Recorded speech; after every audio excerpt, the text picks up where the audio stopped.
High. আজকে আমার বরের আবার হুকুম হয়েছে যে ওনাকে চিকেন আর পরোটা করে খাওয়াতে হবে। তো এটা মাঝে মধ্যে হয়ে থাকে, এটা এমন কিছু ব্যাপার না। তো আমি ভাবলাম যে তোমাদের সাথে একটু চিকেনের রেসিপি শেয়ার করা যাক, কারণ আমি যে মানে কি বলবো, অলসভাবে যেটা বানাই সেটা আজকে বানাবো না, একটু ভালোভাবে বানানোর চেষ্টা করব। তো সেটাই তোমাদের সাথে শেয়ার করবো, সাথে থাকো। আর লাস্টে অবশ্যই আমার বড় রিভিউ নেবে যে কেমন হয়েছে, সেই অনুযায়ী তোমরাও করে নিও, একবার বাড়িতে করে দেখো। চলো তাহলে শেয়ার করা যাক। আচ্ছা, প্রথমেই হচ্ছে চিকেনটাকে আমি ধুয়ে নিয়েছি। এখানে প্রায় ৭০০ গ্রাম মতো চিকেন আছে। ফার্স্টেই এটাকে ভিনিগার দিয়ে আমি ম্যারিনেট করে নিচ্ছি। দেখো, ভিনিগারটা দিতে গিয়ে আমার বেশ কিছুটা পড়ে গেল বলেই আমি আবার কিছুটা ভিনিগার তুলে রাখলাম।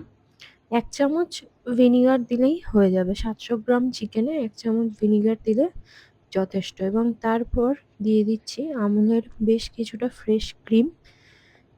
তোমরা আমুল ছাড়াও অন্য যদি কোনো ব্র্যান্ডের ফ্রেশ ক্রিম পাও সেটা ইউজ করতে পারো। তার সাথে দিয়ে দিলাম টক দই ২ চামচ। ৭০০ গ্রামের জন্য আমার মনে হয়েছে ২ চামচ টক দই এনাফ। এবং তারপর দিয়ে দিলাম বেশ কিছুটা ব্ল্যাক পেপার এবং রেড চিলি পাউডার। এটা কিন্তু কাশ্মীরি রেড চিলি পাউডার। আর এরপর বেশ কিছুটা ম্যারিনেশন করে নিলাম, মানে একটু মাখিয়ে নিলাম যেটাকে বলে। আর সরি, আমি আর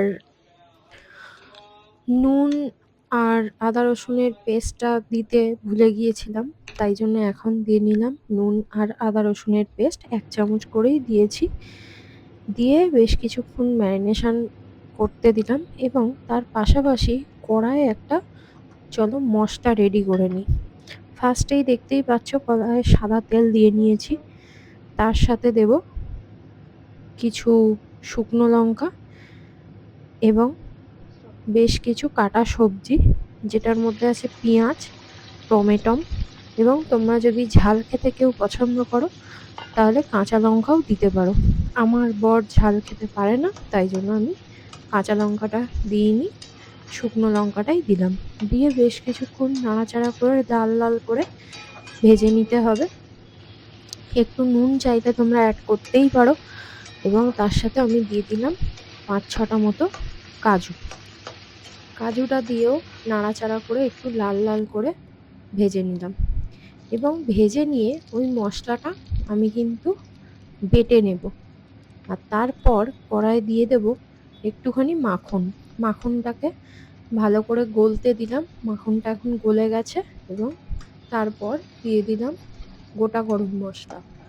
গোটা গরম মশলা দিয়েও একটু নাড়াচাড়া করে ভালো করে ভেজে নেব, যাতে মশলার সেন্টটা বেরোয়।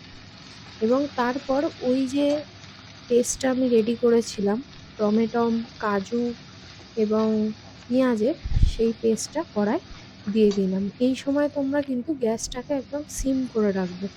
আর এটা হচ্ছে ওই মশলা ধোয়া জলটা। তবে আমি বলবো বাইরে থেকে তোমরা বেশি জল অ্যাড করবে না, কারণ চিকেনটা দিলে কিন্তু অনেকটাই জল বেরোবে। এবং এরপর চিকেনটাও দিয়ে দিলাম, দেখতেই পাচ্ছ ম্যারিনেশন করা চিকেনটা দিয়ে দিলাম। চিকেনটা বেশি না, মোটামুটি ২০-২৫ মিনিট মতো আমি ম্যারিনেট করে রেখেছিলাম। তোমরা চাইলে এর থেকেও বেশিক্ষণ রাখতে পারো। এবং এরপর ভালো করে নাড়াচাড়া করে নিয়ে গ্যাসটাকে সিম করে চিকেনগুলোকে সেদ্ধ হতে দেবো। গ্যাসটাকে একদম সিম করেই রাখবো, তার কারণ হাই ফ্লেমে দিলে কিন্তু মশলাগুলো পুড়ে যাওয়ার চান্স আছে। তাই জন্য একদম গ্যাসটাকে সিম করে রেখে দেবো। এবং তারপরে তারপরে কিছুটা অ্যাড করব আমুলের ফ্রেশ ক্রিম। তোমরা পরিমাণ বুঝে দেবে। আমি একদম অল্প একটু অ্যাড করলাম, করে আবার ঢাকা দিয়ে এটাকে বেশ কিছুক্ষণ কষার পর দেখো এখন আমাদের মালাই চিকেন একদম রেডি। আমি একদম সার্ভ করার আগে এটার মধ্যে একটু বলো ঘি অ্যাড করে কেমন দিলাম। হয়েছে খেতে, টেস্ট করে বলো। টেস্ট করে দেখি তোমার বানিয়েছো। চিকেনটা গলেছে কিনা বা কোনো প্রবলেম হয়েছে কিনা। চিকেনটা তো ভালোই বলেছে।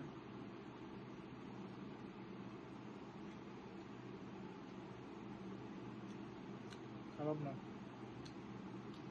এই রেসিপিটার নাম হচ্ছে মালাই মালাই চিকেন। চিকেন। এটা ভালোই খেতে। পরোটা দিয়ে খেতেই ভালো লাগে। তোমরা ভাত দিয়েও ট্রাই করতে পারো, আমি ভাত দিয়ে ট্রাই করলাম না, পরোটা হয়েছে তাই পরোটা দিয়েই ট্রাই করা হচ্ছে।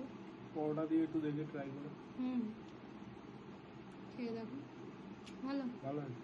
নুন মিষ্টি কিছু? না, একদম সবটাই পারফেক্ট। ভালো হয়েছে খেতে। বাহ, দারুণ। তাহলে তোমরাও একদিন বানিয়ে আমাকে জানিও কেমন লাগলো খেতে। একদম বানিয়ে খাও, দারুণ লাগবে। ভালো।